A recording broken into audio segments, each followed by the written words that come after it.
கல்யாணமே பண்ணிக்க முடியான்னு தெரிஞ்சதுக்கு அப்புறம் தாண்டா நான் காதல்னா என்னன்னு தெரிஞ்சுக்கிட்டேன். பெண்ணின் மனம் ஆழம் என்று சொன்னவர்கள் கோடியுண்டு. ஆணின் மன ஆழத்தினை சொன்னவர்கள் யாருண்டு? என் உயிரே மனதுக்குள் இருப்பதை வெளியிடவா? உயிருக்குள் காதலை மறைத்திடவா?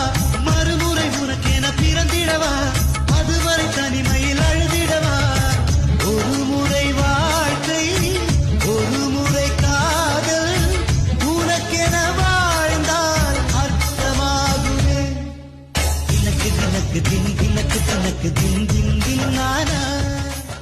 கல்யாணமே பண்ணிக்க முடியான்னு தெரிஞ்சதுக்கு அப்புறம் தாண்டா நான் காதல்னா என்னன்னு தெரிஞ்சுக்கிட்டேன்.